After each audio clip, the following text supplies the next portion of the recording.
ইবনে কাসির হাফিজ জামাদউদ্দিন ইবনে কাসির রহমাতুল্লাহি তাআলা আলাইহি বর্ণনা করছেন সবরের কিছু সংজ্ঞা আনছেন। সবর হইতে গিয়া যেমন যে কোনো ব্যাপারের মুসিবত আই গেছি, এক নম্বর আনছেন সবরের সংজ্ঞা যখন তোমার কোনো মানুষে একটা কঠোর কথা কইলাইব, কঠোর কথা হওয়ার সঙ্গে সঙ্গে তুমি তাই কি করিও, লগে লগে সবর করিও, ধৈর্য ধারণ করিও, লগে লগে তার জবাব তুমি লগে লগে দেওয়া যাইও না। কিতাব লেখা দেখলাম কোনো মানুষে কোনো সময় কঠোর কথা কই দিছে আখতা, লগে লগে কিতা করতায় তার জবাব দেওয়ার জলদি যাইও না, সবর করি নাইও। হে রাগান্বিত অবস্থায় কইছে তুমিও লগে লগে রাগান্বিত হইও না, এই রাগান্বিত উভয় হয়ে গেলে ক্ষতি হয়ে যাব, বড় মায়ের উপরানি পঞ্চায় বড় মায়ের হয়ে যাব। তুমি লগে লগে ধৈর্য ধারণ করিও, তোমার তেমন ক্ষতি হইত না। আর যদি সবর জীবনে করতে পারো তাহলে তোমার দরজা বুলন্দ হইব।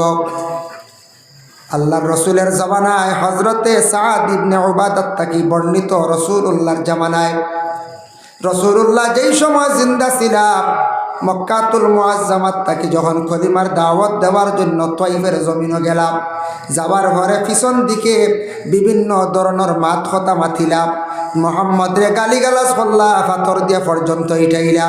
সাহাবায়ে কেরাম বললেন আল্লাহর রাসূল জানাইলা ইয়া রাসূলুল্লাহ আপনি ইজাজত দেন, যারা আপনারে অপমানিত করে আমরা তাদের লগে লগে দিছি। আমরা সব থাকি বিবেকবান বুদ্ধিমান, আমরারে আল্লাহ এত সুন্দরভাবে সৃষ্টি করছেন আল্লাহ পাক রব্বুল আলামিন, এটাও আমরা জীবনে আমরা শুকরিয়া আদায় করতাম। কিন্তু প্রত্যেক মানুষ তার জীবনের মধ্যে মুসিবত আইব, বিভিন্ন সমস্যায় দেখা দিব, এটা মানুষ মাত্র এক ভুল হয়। আর দ্বিতীয়ত হইল মানুষের জীবনে বিভিন্ন সমস্যায় দেখা দেয়, মানুষ বিভিন্ন সমস্যার সম্মুখীন হয়। কিন্তু আমরা যত আছি আমি সহ সেও একবারে পূর্ণাঙ্গভাবে সুখী নাই, একটা না একটা চিন্তার সম্মুখীন আছি। সেও বিভিন্ন বড় মুসিবত আছি, সেও একবারে ছোট, বিভিন্ন প্রকারে যে কোনো এক একটা কারণে এক একগুলো মানুষ চিন্তিত আসুন নি না হন যায় একবারে খুব ফ্রেশ বলে আমার আর কোনো টেনশন নাই, ইলা মানুষ খুব কম পাইবা, ভাইটাও না আমার দেখো না ভাই মনে কোন চায় জি না। প্রত্যেক মানুষের একটা মাথা চিন্তা থাকে, হয়তো সেওরে আল্লাহ গরিবী হালতে রাখছেন, টাকা পয়সা নাই, এক দুশ্চিন্তা এটা থাকতে পারে। সেওরের টাকা পয়সা প্রচুর আছে কিন্তু বেমার, সেওরের হয়তো ফ্যামিলি বেমার, তাই নিজে সুস্থ, এক চিন্তা। সেওরের টাকা পয়সা আছে, ছেলে পড়াইতে পারবে না, ছেলেকে কথা শুনে না, বাবার অটাল সম্পদ, ছেলে পড়াইতে পারবে না, ছেলে কথা শুনে না। খেয়াল আছে ছেলেরে উচ্চ পর্যায়ের জেনারেল শিক্ষিত বানাইতা, কিন্তু ছেলে পড়ে না। সেও আসুন একটা ছেলে পড়াইতা মাদ্রাসার লাইনে পাড্ডা না, বিভিন্ন প্রকারে সেও বড় মুসিবত পড়ছেন, সেওর উপরে কেস পড়ছি। এইভাবে সমস্যায় আমরা বর্তমান সময়ে কিছু সংখ্যক মানুষ আসিন না কোন চাই আসি। তবে আমার ধারণা 99% মানুষ হয়তো একজন থাকতে পারেন চিন্তামুক্ত, আল্লাহ 99 জন মানুষ এক একটা চিন্তিত আসন কিনা আসন। তবে এটা আল্লাহ পাক রব্বুল আলামিনে এটা বান্দা হলরে আজমাইশ করেন, বিভিন্ন ক্রমে বিভিন্ন নিয়মে আল্লাহ প্রত্যেক বান্দাদের আল্লাহ আজমাইশ করেন। ও আল্লাহ পাক রব্বুল আলামিনে ঘোষণা করেন ওয়ালা নাবলুওয়ান্নাকুম বিশাইইম মিনাল খাউফি ওয়াল জু' ওয়া নাকসিম মিনাল আমওয়ালি ওয়াল আনফুসি ওয়াস সামারাত। আল্লাহ কইতে আমি খেউরে ডর দিয়া পরীক্ষা করি, তারে আজমাই দেখি চাই। খেউরের পিছনে দুশ্মন লাগাইয়া দিলে, দুশ্মন লাগার পরে একটা ডর আই না হন যায়, একটা ডর আই যায় গিয়া। দ্বিতীয়ত হইল গিয়া খেউরে আল্লাহ সম্পদ দিয়া পরীক্ষা করেন, আজমাইন দেখি চাই আমি তারে সম্পদ দিলাম, আমি সম্পদের শুকরিয়া আদায় করেনি আমার বন্দায়, আর সম্পদটারে ভালো কাজে লাগায়নি। খেউরে আল্লাহ পাক রব্বুল আলামিনে আওলাদ দিয়া পরীক্ষা করেন, খেউরে না দিয়াও আল্লাহ পরীক্ষা করেন, খেউরের খালি শুধু ছেলে দিয়েও পরীক্ষা করেন, খেউরের খালি মেয়ে দিয়েও পরীক্ষা করেন। এটা আল্লাহ আজমায়। দেখি যায় আমার বন্দা আমার উপরে না উমেদ হয়ে যায়। তো বিভিন্ন রকমে বিভিন্ন প্রকারে যা হোক মুসিবত আওক, যে কোনো জিনিস আওক, মুসিবত আওয়ার পরে এখান দিল আমরা রাখতাম সব সময় যে মুসিবতও আইছি এটাও আল্লাহর পক্ষ থেকে হয়েছে, মুসিবতটা বালাই যেটা এটাও আল্লাহর পক্ষ থেকে আইছে। নিশ্চয় মুসিবত সামনে দেখা দিছে, কোনো মুসিবত দেখা দেওয়ার পরে বন্দা যদি আল্লাহ ডরাই যায়, এই মুসিবতরে যদি আল্লাহর পক্ষ থেকে হইছে বিশ্বাস করে, এই মুসিবতের পিছনে তার বালাই আছে, এটা বরহক বালাই আছে। তার দলিল কোরআন আল্লাহ কইছেন ফাইন্না মাআল উসরি ইউসরা, যখন তোমার সামনে কোনো মুশকিল আইব, ফাইন্না মাআল উসরি ইউসরা, ইন্না মাআল উসরি ইউসরা, বড় ধরনের কোনো মুসিবত আইব, কোনো মুশকিল আইব, তার পিছনে তুমি বিশ্বাস রাখি অবশ্যই তার বালাই আছে। মুসিবতর পরে বালাই থাকার, মুসিবত হরিয়া যখন কোনো বান্দা বান্দিরা আল্লাহরে ডাকন ডরাইয়া, তখন ই ডাক আল্লাহ বড় জলদি শুনুন, কারণ তখন মনের আবেগ দিয়ে বন্দায় আল্লাহর কাছে খান্দিব ডাকিব, রাখবেন না রাখ যায়। এমনি এক আল্লাহরে ডাকিয়ার কোনো সময় মন খোলা ফ্রেশ হিসাবে, কিন্তু মুসিবত পড়িয়া যে খান্দন মানছি তার দিলেও খান্দে, চৌকেও খান্দে, মানুষের দিল একবারে এই সময় নরম হয়ে যায়। ই খান্দি খান্দি তখন ডরাইয়া মানুষ আল্লাহর একবারে নিকটবর্তী, আর আল্লাহর তারে মুসিবত পরবর্তীতে দূর করিয়া ভালো স্থান উনি আল্লাহ তারে পৌঁছাইয়া দিলে। এর জন্য মুসিবত আইব, এটা আল্লাহ পাক রব্বুল আলামিনে বন্দাদের রে পরীক্ষা করেন, বিভিন্ন রকমের মুসিবত দিয়ে আল্লাহ আজমাইশ করেন। দেখি আমার বন্দা আমারে ভুলি যায় না আমার স্মরণ করে, যদি ভুলি যায় আল্লাহর আজমাইশ পরীক্ষার থেকে তাই মহরুম হয়ে গেল। সবর এক জিনিস, গ্রাম্য কিছু মানুষে হয় নানি কোনো কোনো ক্ষেত্রে হয় সবর করো খবর পাইবাই, হয় নানি সবর করো খবর পাইবা, এই কারণে বাস্তব ঠিক। সবর যেটা, ধৈর্য যেটা, এটার প্রতিফল বহুত ঊর্ধ্বে, যেটা অতুলনীয়। যেমন কিতাবও আছে কুরআন আল কারিম, আল্লাহ পাক রব্বুল আলামিন ঘোষণা করছেন ইয়া আইয়ুহাল্লাযীনা আমানুস্তাঈনু বিস-সাবরি ওয়াস-সালাহ, হে ইমানদার হল, হে বান্দা হল, তুমি তাই যখন তোমাদের উপর কোনো মুসিবত আই যাব, তখন তুমি তাই বেশ করি সবর করিও, আর আমার কাছে সাহায্য যদি চাও নামাজের মাধ্যমে আমার কাছে সাহায্য চাও। সুবহানাল্লাহ। সাবরি ওয়াস সালাহ, সবর করো আর নামাজের মাধ্যমে আমার কাছে সাহায্য চাও, মানে তুমি তাই আমার হুকুম মানিয়া নামাজরে আদায় করো আর নামাজের হালতে আমার কাছে সাহায্য চাও, আমি আল্লাহ তোমাদের রে এই সাহায্য করব। আবার আল্লাহ যাতে অন্য জায়গার মধ্যে ঘোষণা করছেন আসাবাত হুম মুসিবা, যখন তোমার উপরে কোনো মুসিবত আই যাব, আবার লগে লগে তুমি তাই পড়িও ইন্না লিল্লাহি ওয়া ইন্না ইলাইহি রাজিউন। কোরআন শরীফে আছে না নি আসাবাত হুম মুসিবা কালু ইন্না লিল্লাহি ওয়া ইন্না ইলাইহি রাজিউন।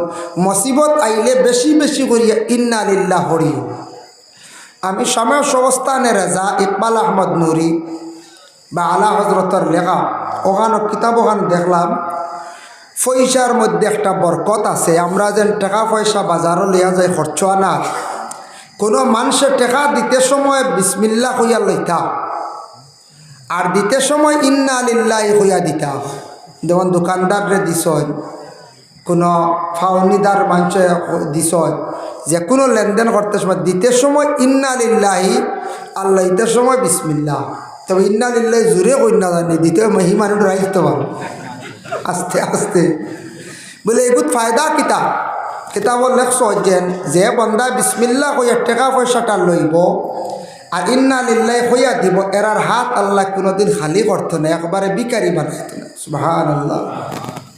এর জন্য লইতে বিসমিল্লাহ, দিতে ইন্না লিল্লাহি, টাকার মাত লেনদেনের মাতো আইছিল, যার কারণে মুসিবত শুনলেও ইন্না লিল্লাহি, মৈয়তর খবর এটাও মুসিবত ইন্না লিল্লাহি।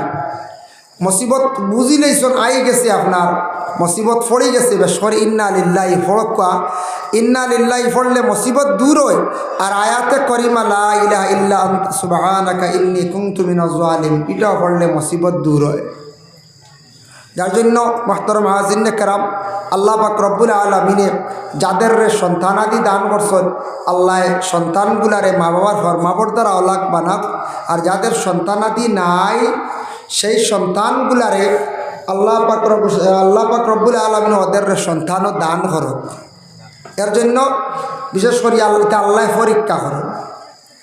তো আমি আয়াতে করিমা তিলাওয়াত করছি, আয়াতে করিমা যেই আর বিশেষ করিয়া আল্লাহ পাক রব্বুল আলামিনে ঘোষণা করেন, ইয়া আইয়ুহাল্লাযীনা আমানুস্তাঈনু বিস-সাবরি ওয়াস-সালাহ, সবর করক। যে কোনো ব্যাপারে আপনার উপরে আইছে সবর করো। এই আয়াতর ব্যাখ্যা তাফসীরে ইবনে কাসির হাফিজ ইমাদউদ্দিন ইবনে কাসির রহমাতুল্লাহি তাআলা আলাইহি বর্ণনা করছেন। সবরের কিছু সংজ্ঞা আনছেন। সবর হইতে গিয়া যেমন যে কোনো ব্যাপারের মুসিবত আই গেছে, এক নম্বর আনছেন সবরের সংজ্ঞা, যখন তোমারে কোনো মানুষে একটা কঠোর কথা কইলাইব, কঠোর কথা কোয়ার সঙ্গে সঙ্গে তুমি তাই কি করিও, লগে লগে সবর করিও, ধৈর্য ধারণ করিও, লগে লগে তার জবাব তুমি লগে লগে দেওয়ার যাইও না। কিতাব লেখা দেখলাম কোনো মানুষে কোনো সময় কঠোর কথা কই দিছে আখতা, লগে লগে কিতা করতায় তার জবাব দেওয়ার জলদি যাইও না, সবর করি যাইও। হে রাগান্বিত অবস্থায় কইছে, তুমিও লগে লগে রাগান্বিত হইও না। এই রাগান্বিত উভয় হয়ে গেলে ক্ষতি হয়ে যাব, বড় মায়ের বুড়ানি পঞ্চায় বড় মায়ের হয়ে যাব। তুমি লগে লগে ধৈর্য ধারণ করিও, তোমার তেমন ক্ষতি হইত না। আর যদি সবর জীবনে করতে পারো তাহলে তোমার দরজা বুলন্দ হইব। আল্লাহর রসুলের জামানায় হজরতে সাদ ইবনে উবাদাত তাকি বর্ণিত, রসুল্লাহর জামানায় রসুল্লাহ যেই সময় জিন্দা ছিলাম, মক্কাতুল মুআজ্জামাত তাকে যখন কলিমার দাওয়াত দেওয়ার জন্য তয়ফের জমিনে গেলাম, যাবার ঘরে পিছন দিকে বিভিন্ন ধরনের মাত কথা মাতিলাম, মোহাম্মদ রে গালিগালাজ করলা, পাথর দিয়ে পর্যন্ত ইটাইলা। সাহাবায়ে কেরাম বলেন আল্লাহ রসুল জানাইলা, ইয়া রসুল আল্লাহ আপনি ইজাজত দেন, যারা আপনারে অপমানিত করে আমরা তাদের লগে লগে বিচার করিলাইম, তাদের শাস্তা কর্ম। রসুল্লাহ তখন হইলা সবর করিলাম। আমিও সবর করছি, তুমি তাই না সবর করো। আল্লাহ রসুলের হজরতে আয়েশা সিদ্দিকা রাদিয়াল্লাহু তাআলা আনহারে বিবাহ করার পরে সফওয়ান ইবনে মুআত্তাল একদিন তার উপরে না হক রহমত তুলি লাইল। তোলার পরে আয়েশা সিদ্দিকায় দরওয়াজা বন্ধ করিয়া ঘরের মধ্যে খান্দিত্রা। পার্শ্ববর্তী এলাকার প্রতিবেশী একজন মহিলা আয়েশা সিদ্দিকার লগে গিয়া খান্দিত্রা। রসুল্লাহ সেই মহিলার প্রশ্ন করলাম, আগো তুমি এখানে খান্দ হোসাইন বলে আয়েশার উপর দুঃখিত হইয়া আয়েশার উপরে যে মুসিবত পড়ছে, একজনে তহমত তুলছে, যার কারণে আমি মায়ার নজরে দুঃখিত মানুষের দুঃখ দেখিয়া আমি নিজে খান্দিয়ার। আল্লাহর রসুলে সেই মহিলারে কইলা, গোমা তুমি একজন দুঃখী মানুষের খান্দন দেখিয়া খান্দিতাই, এই ধরনের খান্দনের মধ্যে আল্লাহ সওয়াব দান করন। সুবহানাল্লাহ। তা দেখা যায় খান্দনও সওয়াব আছে। এক মানুষ বিপদগ্রস্ত, এক মানুষ অসহায়, সে খান্দে, তার খান্দন দেখে খান্দন সাহায্য করলে, খান দিলে, নিজে দুঃখিত ইয়া খান দিলে ওই সময় খান্দনের সওয়াব আল্লাহ দান করেন। আয়েশা সিদ্দিকার কইলা, আয়েশা ফাসাবরুন জামিল, ওগো আয়েশা তুমি সবর করিলাও, এর জাযা আল্লাহ পাক রব্বুল আলামিনে দান করবা। নবীজি আয়েশা সিদ্দিকার উপরে এত বড় তহমত তোলার পরে তান স্ত্রীর উপরে, তান স্ত্রীর লগে লগে তান কি হল্লা সান্ত্বনা দিলা, কইলা ওগো বিবি তোমার জীবনের মধ্যে তুমি কি করো, সবর করিলাও। যার জন্য হর জিনিস বেমার পড়ছয় সবর কর্তা, মুসিবত পড়ছয় সবর কর্তা। আর সবরু নিসফুল ইমান, সবর হইল ইমানের অর্ধেক অঙ্গ, অর্ধেক শাখ। এর জন্য সবর আমরা জিন্দগির মধ্যে করতাম। কিন্তু দেখো মানুষ তার জীবনের মধ্যে যদি সে সবর করতে পারে, কোনো মানুষ আছে একবারে তার জিন্দগিটা গেল গরিবী হালত দূর হইল না। কোনো মানুষ আছে বড় বেমারে সারা জীবন পর্যন্ত গেল, খান্দি খান্দি জীবন কাটাইল, তার বেমার কমল না। কোনো মানুষ হাত ভাঙ্গিছে, পাও ভাঙ্গিছে, সবর করে লাইছে, সারা জীবন কষ্ট করছে, কিন্তু তার জীবনে একটা বার আল্লাহর দোষারোপ করছে না, সবর করে লাইছে। এইভাবে বিভিন্ন রকমের সবরদার কোনো মহিলা স্বামীর বাড়ি গেছেন, যাবার পরে স্বামীর বাড়ি বিভিন্ন নির্যাতন মহিলা সবর করছে। কোনো ছেলে লোক বাইরা বিদেশ গেছেন, মিডিল ইস্ট গেছেন বা বহিরাজ্যে গেছেন, বিভিন্ন কোম্পানিত কাজ করছেন, মালিকে বিভিন্ন দোষারোপ করছে, গালিগালাজ করছে, সে কিন্তু সবর করছে। এইভাবে সবর করে করে জিন্দগিটা তার খাটাই লাইল। আল্লাহ কিয়ামতের দিন সবরদারের জন্য একটা সুসংবাদ রাখছেন, ইন্নাল্লাহা মাআস সাবিরিন। আল্লাহর যাতে জানায় আমি সবর করনেওয়ালার পাশে আছি রে, তাদের সঙ্গে আমি আল্লাহ আছি।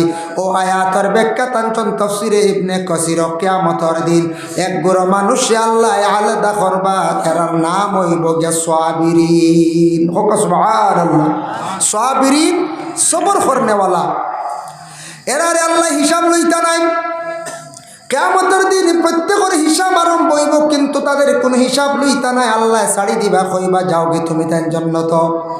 খুশি হইয়া তারা রওনা দিলাইবা। ফরিস্তা হলে এইভাবে আটকাইয়া কইবা, বন্ধা করলে তোমরা কই যাইতা জন্নত খেনে যাও, অন পর্যন্ত তো হিসাব রইছে বলে আল্লাহ আমরা ছাড়ি দিয়েছেন বলে এখানে বলে জিন্দেগির দুনিয়ার জমিন অত কষ্ট করছি, সবর করলাম, সবরের আজকে যাজা আল্লাহ আমরা দান করছেন। আল্লাহ আমরা কইছেন আজ তোমরার হিসাব লইতাম নাই, তোমরারে আমি আল্লাহ অর্ডার দিলাইছি বেলা হিসাবে জন্নত যাও গিয়া। ফরিস্তা হলে যেমনে শুনবা বলে সবর করনেওয়ালারে আল্লাহ বেলা হিসাবে জন্নত দিলাইছন, লগে লগে ফরিস্তা হলে সামনে ছাড়ি দিবা, বেলা হিসাবে কিয়ামতের দিন সবরদার জন্নত যাইবা। সুবহানাল্লাহ। এর জন্য সবর সে কইতে পারেন বেমার আইস 3 বছর থেকে বিছনা তাব সবর মারাইতে কইতে পারেন জি না সবর করতাম। আপনি ইমানে হাইসিয়তে সবর করতাম, আমিও করতাম। বিভিন্ন ধরনের মুসিবত আইব জিন্দগির, একটার পর আর একটা হইতে পারে, খেয়র একটা, খেয়র দুইটা, খেয়র একটার পর আর একটা। আল্লাহ মুসিবত করেন বেশিরভাগ যারা আল্লাহরে ডরায়, আল্লাহরে ডাকে। দুনিয়ার দেখবে এক বুড়ো মানুষ, এরা দেখবে নমাজ তেমন পড়েন না, রমজান মাসের রোজা সঠিকভাবে নাই, যদিও রোজা রাখছেন, তেরাবির নমাজ তারা আদায় করেন না, রাস্তার পাশে দাঁড়াইয়া সময় যথা নষ্ট করেন। এরপরে দেখবা এরা মানুষ কোনোদিন নমাজও তেমন দেখা যায় না, পবিত্রতা অর্জন করে না, হালাল খাবার ব্যাপারে তারা বুঝের না, হারাম খার, এরার কোনো ব্যাপার নাই, মুসিবত নাই, বেপরোয়া জমিন চলের। আর যারা নমাজ পড়িত্রা এন বেমার ছাড়ের না, যার নমাজ পড়িত্রা মুসিবত ছাড়ের না, এন বাচ্চার বেমার কমের না। এইভাবে নমাজি মানুষ হলে আবার কোনো সময় হইবারে বা অমুকে দেখি নমাজ বিলকুল পড়ে না, তার কোনো অসুবিধা নাই, আর আমরা অত নমাজ পড়ি আর আমরা সমস্যাটা দূর হয় না। ইলা কোনো সময় চিন্তা আয় না, কোনো সময় একগুলো আয়। তার কারণ হইল আল্লাহ কয় যে বন্দা বিলকুল ই সাইড ছাড়ি দিছে, মানে আমারে বলি গেছে নামাজ তসবিহ তাহলিল জিকির আজকার জিয়ারত ই দাঁড়িয়ে দুই নাই, একবারে ছাড়ে শয়তানে তার তাবে বানাই দিছে, তারে আমি ছাড়ি দিছি একবারে, এর মুখে আমার আর খেয়াল নাই। আর যারে যত বেমার দেই, যত বড় মুসিবত দেই, সে কিন্তু খালি সবর করেন, নফল নমাজ পড়ের, মুসিবতের মধ্যে পড়ের, দোয়া করেন, আমি আল্লাহ তারে দিনে দিনে খালি দরজা বুলন্দ করিয়ার। এর জন্য বিশেষ করিয়া খাব আমরা অনেক সময় দেখি, খাব কিন্তু জেসার কাছে আপনি কইতা না, ঘুমন্ত অবস্থায় খাপ দেখুন, কোনো মানুষ এখন খাপ দেখছি রাত 3টায় হুজু, খাপ খালি 3টা লাগে না, দিনও দেখলো খাপ ফলে, খাবার তাবির ওই যায়, দিনও দেখলে ওই যার লাগে খাপ দেখছেন। খাবার তাবির কোনো আলিম সাহেবরে জিজ্ঞাসা করতাম, আলিম সাহেবে আপনার খাবার তাবিরটা হইয়া দিবা। আওয়াজ একটু কমাক্কা, বেশি বাড়িয়া, আগে একটা সেটিং আসলো, যার কারণে বিশেষ করিয়া দেখেন 2 নম্বরে থাকছে কি যে কোনো মুসিবত আইছে, মুসিবত আসার সঙ্গে সঙ্গে আল্লাহর বন্দেগান আপনি জলদি করিয়া 2 রাকাত নফল নামাজ পড়িলেন। যারা নমাজি মানুষ এরা নফল নমাজ মানুষ, যারা মানে সঠিক রোজাদার এরা নফল রোজা রাখে, এরা কিতা করেন নফল রোজা রাখেন। এর জন্য সাইয়া দেখুন জানি মা বই নহলে বেশিরভাগ নফল নামাজ নফল রোজা রাখেন না রাখেন। ও কোনো মুসিবত পড়ে গেলে লগে লগে 2 রাকাত নামাজ পড়ি আল্লাহর কাছে পানা চাকা, আল্লাহ আমি 2 রাকাত নামাজ পড়িলাম, আমার কোনো মুসিবত আইতো ডর করার মুসিবত থেকে আল্লাহ আপনি আমার উদ্ধার করবা। ও কয়েকদিন আগে যে বড় মুসিবত গেছে আমার। এর জন্য বিশেষ করে আল্লাহর বান্দাগান আল্লাহ পাক রব্বুল আলামিনে খেওরে আওলাদ না দিয়া পরীক্ষা করেন। আল্লাহ এমন এক জাত, এমন এক স্রষ্টা, তাই না আওলাদ দিতেও পারেন নাও দিতে পারেন। আনা বাবাই আওলাদ জমিনের মধ্যে আল্লাহর জাতেও দান করতে পারেন। আনা বাবাই আওলাদ দিছেন না দিছ। দেখো